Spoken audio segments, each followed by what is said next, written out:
It's August 8th in 2021, and I'm jumping for joy because it's time for another week in review video.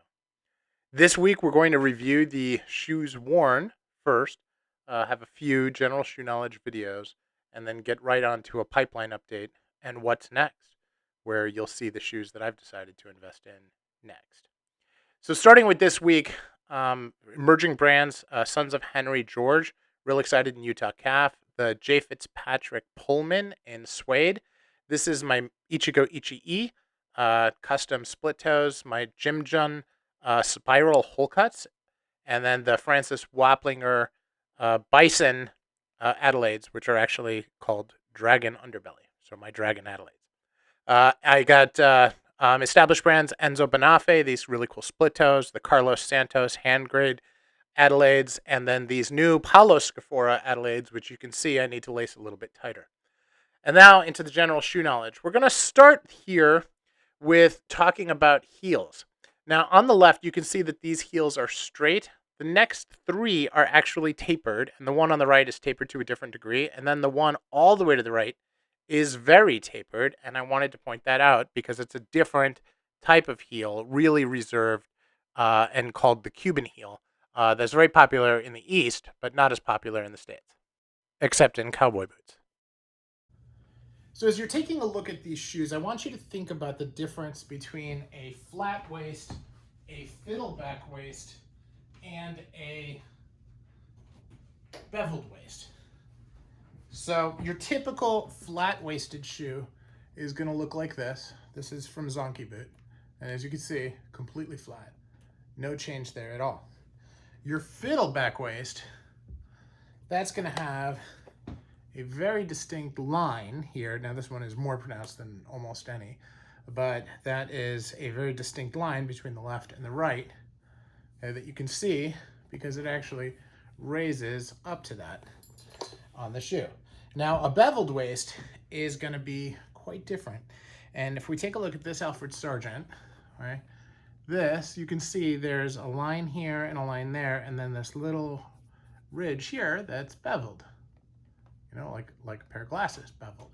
And that is a beveled waist. Now you have some beveled waists that are relatively low, and you have some, like this Carlos Santos, that is quite a bit higher, but it's still a bevel. Now some people will call this fiddleback. I don't consider it fiddleback unless there is a very distinctive line on here, and it's not as distinctive on the Carlos Santos as I like. Now, this is an example, and one of the only examples that I have in my collection of a rubber sole that has this beveled waist on it, and that is on a TLB Artista line. And I thought that was interesting to look at as well because it is just a plain city sole, you know, no muss, no fuss, just a plain old sole. But they take such great care in putting this together. It has this very narrow waist, and it has this really gracious bevel there as well. I thought it'd be fun to take a minute and talk a little bit about shoe trees.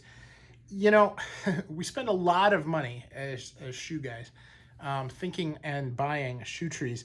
And, you know, there's so many different options to choose from, and different shoemakers want to do it differently. You've got your classic double barrel, you've got your classic single barrel, you've got your combination front. There are multiple types of split toe fronts. I didn't have time to bring out every kind, but some differences there. You've got shoe trees that have the knob here. You've got shoe trees that are hinged, like these, and are hollow right here. You also have some that take the hollow to a whole new level on the inside there, which is exciting. Now, that was a whole new level. Now you've got this, which is hinged and really hollow. You know, so the amount of artwork that goes into a tree can vary. Sometimes the trees have hardware. Yeah, I kid you not, hardware, like these. This has a thing here for your fingers, so you can pull this out. And this piece is shorter, where on all of these others, that piece is actually pretty long. Yeah, small difference, but interesting nonetheless. And then you have your travel shoe tree. Because when you travel, you probably don't worry so much about the cedar or the well, different types of wood. They're all different types of wood. Absorbing the moisture. You care about making sure that the shoe stays firm and the shape is held, and then you take it home and then you put in nice trees to it and give it a rest before you wear it again.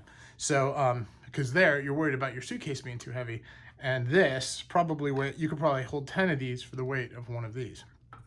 So lots to think about when you're looking at shoes that are really formed to your feet, like a custom last. And I'll use these as an example. Okay. In this brand, in Saint Crispins, I take a size 10, but they've actually made a number of adjustments to the heel, adjustments to the front, adjustments to the side here, things like that to make the shoes not squeak and so forth.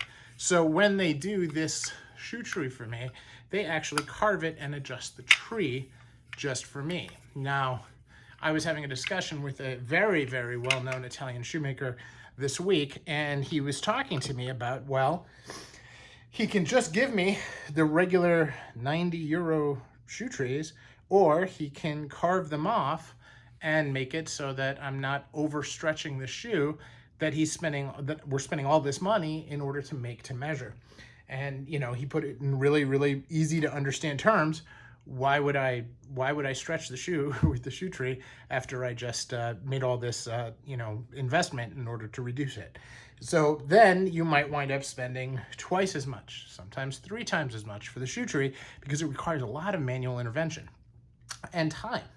So that's something else to consider as you're expanding your shoe game, that your shoe tree game usually needs to follow.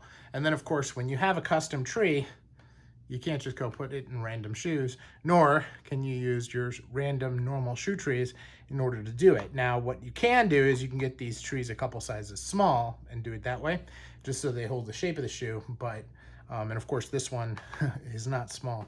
It's actually for my old size, so I can't use it in all my shoes. So live and learn. Hopefully you can learn from my mistakes so you don't make your own. So in this section, we're going to talk about new shoes that were purchased this week. And we'll start with these Enzo Bonafes, which are a custom GMTO that I did. Then we have these Paulo Scafora Adelaides, which are really exciting. And then the Francis Waplinger Adelaides that I talked about earlier. In terms of the pipeline, I had the Acmes are delayed. They're having COVID issues in Beijing, and they're not able to get stuff sent out. So I got to wait on those. The Meccariellos here, the second from the left, are actually going to probably ship next week because instead of waiting the normal 15 to 18 weeks, he was able to get them in before the August holidays. So super excited about that as well. Lastly, the Septim Legur, the ones all the way to the left, I'm still waiting on those. They were supposed to ship more than a week and a half ago, but I didn't get a tracking number, so I'm just kind of waiting. So the what's next, really excited. I've picked out 3 new shoes that I've added to this and one that I've been thinking of for a long time. The first one here on the left is a Hero, and that's a split toe. He's got 3 different split toes, and I really want to get the one with the pie crust apron, but it has a double top line, so I'm not real sure about that. So I got to talk to them about that. Then I've got the Berluti, which I'm also equally excited about. Big rubber sole on it, but beautiful patina. Can't wait. And then the wingtip is from Yohai Fukuda, which is a grail shoe for me and something that I've been planning on for a long, long time. Now, as soon as we finish the summer break, I'm going to be ordering these Centurions from Meccariello in Peccary. He's doing a custom last for me, and these are going to be made to measure. And super excited about these. I've been looking at Peccary for 4 years, and it's super exciting and happy to do it. And then, of course, the Saint Crispin loafers, which I've talked about before.